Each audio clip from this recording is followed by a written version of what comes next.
Muy buenas tardes y bienvenidos a El Mundo Ahora de France 24. Yo soy Elena Lozano y todo lo que verá a continuación es noticia. Iniciamos. El ejército israelí reconoció que soldados dispararon contra el coche en el que se escondía Hin Rajab en enero del 2024 y anunciaron que abrirán una investigación penal sobre el hecho en el que sus soldados acribillaron a la menor de 5 años con más de 300 balas. Naciones Unidas conmemora el Día Mundial de la Asistencia Humanitaria y lo hace en momentos en los que la labor es más letal que nunca. Tan solo en 2025, 350 trabajadores humanitarios fueron asesinados, 322 heridos y 235 secuestrados. Un operativo contra el crimen organizado desata el bloqueo de varios puntos del estado mexicano de Michoacán.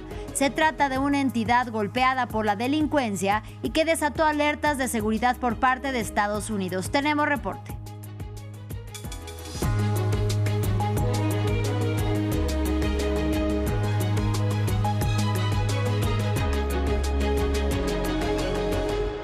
Iniciamos en Israel. El ejército investigará penalmente a sus tropas y lo hará enfocándose en el caso de Hin Rajab, la niña de 5 años que murió luego de que soldados abrieron fuego contra el automóvil en el que viajaba con su familia.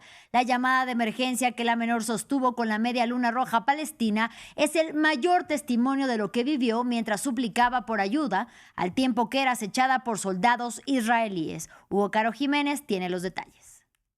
Por primera vez, Israel admitió este miércoles haber perpetrado el ataque en el que murió Hin Rajab y su familia en Gaza. El ejército reconoció que disparó contra el vehículo de la niña en enero de 2024. Rajab permaneció atrapada en el automóvil durante horas, pidiéndole a los paramédicos palestinos que enviaran ayuda, mientras su tía, su tío y 2 primos ya yacían muertos a su lado. Más de 2 años después, el informe militar de Israel concluye. Las conclusiones de la investigación indican que las tropas de las Fuerzas de Defensa de Israel dispararon contra un vehículo que se acercaba a ellas. Ahora el ejército anunció una investigación penal por lo ocurrido. La Fiscalía Militar también se pronunció sobre otros 4 ataques, entre ellos los bombardeos contra un grupo de World Central Kitchen, en el que murieron 7 trabajadores y sobre el cual no se abrirá una investigación. En Gaza, sin embargo, los ataques no cesan. Este miércoles, nuevos bombardeos israelíes dejaron sin vida a varios palestinos en el destruido enclave. De acuerdo a fuentes sanitarias y policiales de la franja, algunos oficiales de alto rango figuran entre los fallecidos. Nos despertamos con el sonido de una explosión. Mataron a gente, ancianos, niños y mujeres. Hablan de una tregua y cada día decimos que hay esperanza de mañana, pero el número de mártires sigue aumentando. Que sientan pena por nosotros. Las embestidas israelíes tuvieron lugar solo 2 días después de que el enviado estadounidense Jared Kushner terminara un viaje a la región sin éxito para impulsar el llamado Plan de Paz de Donald Trump para terminar definitivamente la guerra. Según el Ministerio de Salud del enclave, más de 1.200 palestinos han muerto desde que se firmó el acuerdo de alto el fuego en octubre del año pasado. Conflictos, terremotos y desplazamientos forzados hacen urgente la asistencia humanitaria a lo largo y ancho del planeta. Y sin embargo, la labor de quienes la realizan está en mayor riesgo que nunca. Tan solo en 2025, 350 trabajadores humanitarios fueron asesinados, 322 heridos y 235 de ellos secuestrados. Y según Naciones Unidas, que hoy conmemora el Día Internacional de la Asistencia Humanitaria, en los últimos 3 años más de 1,000 trabajadores humanitarios han sido asesinados, casi el triple que en el trienio anterior. Patricio Peralta nos informa. Trabajadores humanitarios bajo fuego. El 19 de agosto de 2003, la ONU fue un objetivo. Un camión bomba destruyó su sede en Bagdad y mató a 22 trabajadores humanitarios. Desde entonces se conmemora el Día Mundial de la Asistencia Humanitaria. 22 años después, la amenaza no ha parado de crecer, solo ha cambiado de forma. Esta es la carretera que va de Mykolaiv a Kherson.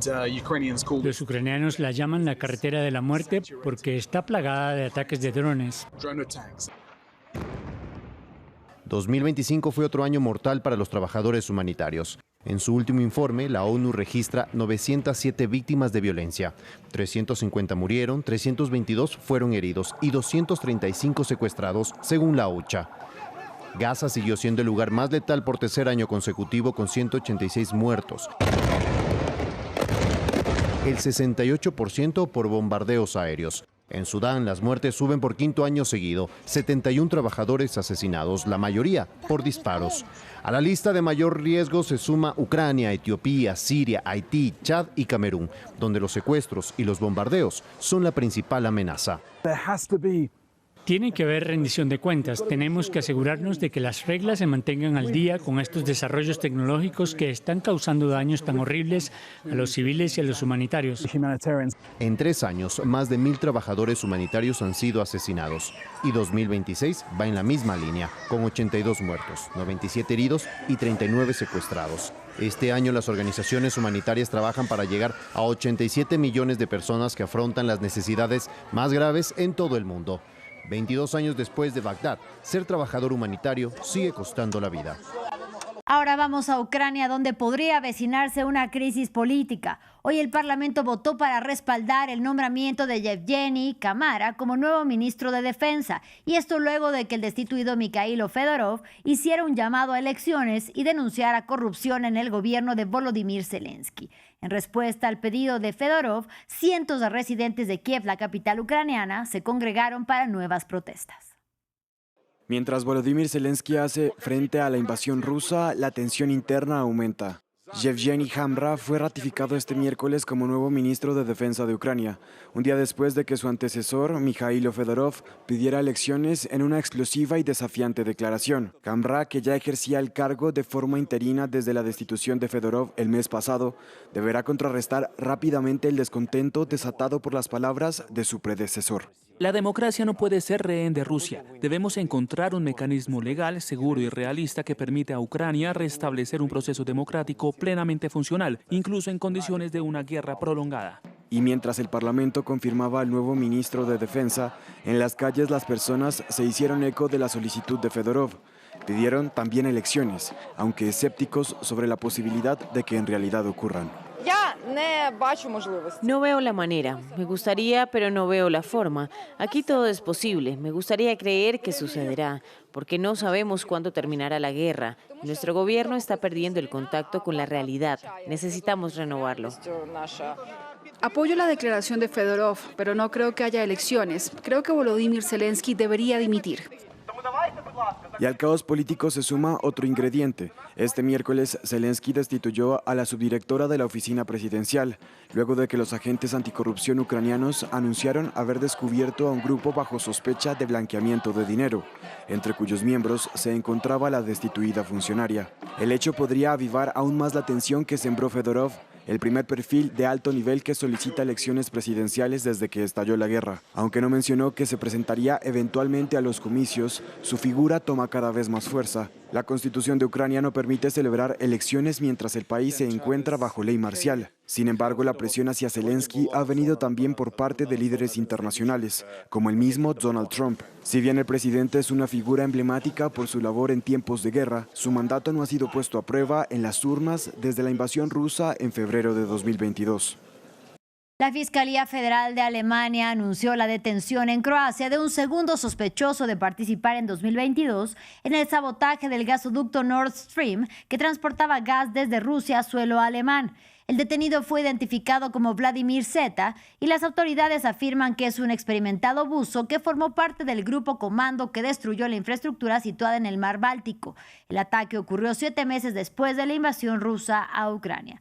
Nos lo cuenta Jesús Yajure.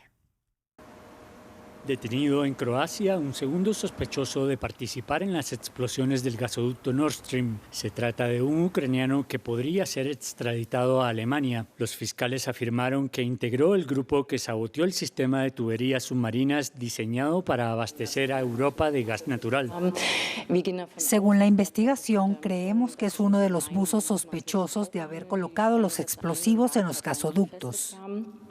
El primer sospechoso, un exoficial del ejército ucraniano, fue detenido en Italia el 22 de agosto de 2025, cuando vacacionaba con su familia en la ciudad costera de Rimini. Los gasoductos Nord Stream 1 y 2 se construyeron en 2 fases a un costo de $20.000 millones. La mitad provino de la estatal rusa Gazprom y la otra de compañías europeas. Cada tubería se extendía por 1.225 kilómetros de lecho marino para llevar gas desde Rusia a Alemania. El 26 de septiembre de 2022, una serie de explosiones en el fondo del mar Báltico destrozó parte de los 4 conductos submarinos. El ataque es considerado el acto de sabotaje contra infraestructura crítica más trascendental en los tiempos modernos. Su destrucción redujo la dependencia de Europa del gas ruso y supuso un duro golpe financiero para Moscú. Ninguna de las 3 investigaciones llevadas a cabo por Alemania, Suecia y Dinamarca logró determinar la responsabilidad por el ataque. Los tribunales croatas decidirán sobre la extradición y su admisibilidad. El acusado tiene el derecho a apelar. La decisión siempre depende de cada caso. Es imposible hacer predicciones sobre un plazo. El proceso contra el ataque a Nord Stream tiene lugar en tribunales de Alemania porque los gasoductos terminan en el estado de Mecklemburg-Pomerania Occidental y su destrucción afectó la seguridad energética e interna de Alemania. Continuamos en Estados Unidos. Las elecciones primarias del martes en varios estados dan pistas de la batalla por el control del Congreso. En Florida, un estado clave para los demócratas que buscan recuperar el control de la Cámara de Representantes, ya tienen definido a casi todos los candidatos. Se trata de un nuevo mapa electoral que favorece a los republicanos, cuyos votantes de Florida también designaron a los opcionados para suceder a Ron DeSantis como gobernador. Patricio Peralta tiene los detalles. Avanzan las primarias en Estados Unidos y Florida se vuelve un estado clave en la batalla por el control del Congreso, pero con un nuevo mapa electoral. Los demócratas necesitan 3 escaños más a nivel nacional para recuperar la Cámara de Representantes. Y los candidatos demócratas designados en las primarias del martes tienen un objetivo claro. Vamos a asegurarnos de luchar contra esos malditos republicanos y contra Trump y de impedir que arruinen nuestra democracia. Acabar con la corrupción y el tráfico de influencias y el enriquecimiento personal, beneficiando a multimillonarios en lugar de ayudar a quienes necesitan tener una vida digna. Pero la redistribución electoral aprobada este año podría complicar ese objetivo. Actualmente, Florida cuenta con 20 diputados republicanos en 28 distritos. Con el nuevo mapa podrían pasar a ser 24 y obliga a los demócratas salientes a presentarse en circunscripciones favorables a los republicanos. Florida dejó de ser el estado indeciso que era al final del siglo XX y hace más de una década se ha desplazado marcadamente hacia la derecha. El estado también elige nuevo gobernador. El republicano Ron DeSantis no puede presentarse a la reelección. Y el martes eligieron a su candidato, Byron Donalds. Donalds, que obtuvo el respaldo del presidente Trump, aspira a ser el primer gobernador afro en un estado al sur del país. En noviembre nos mediremos contra el liberal David Jolley. Veo que han oído hablar de él. Bueno, déjenme contarles más. Representa todo lo que la gente odia de Washington. El liberal Jolley es el cambio que Florida no puede permitirse.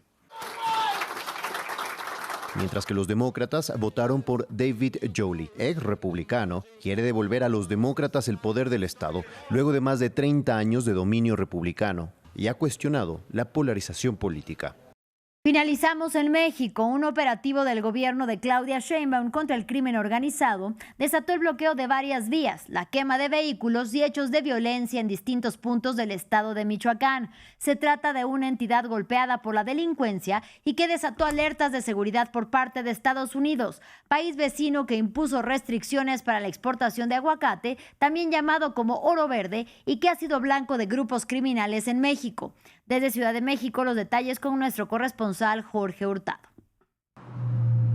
Hablamos de más de 20 bloqueos carreteros y quema de vehículos que ocurren en distintos puntos de Michoacán, principalmente en las regiones de Zamora, La Piedad y Jiquilpan. Las autoridades dicen que es una reacción de grupos criminales a un operativo para detener a un objetivo de alto nivel. Medios locales mencionan que se trataría de Heraclio Guerrero Martínez, alias Tío Laco, quien es identificado como uno de los líderes del cartel Jalisco Nueva Generación.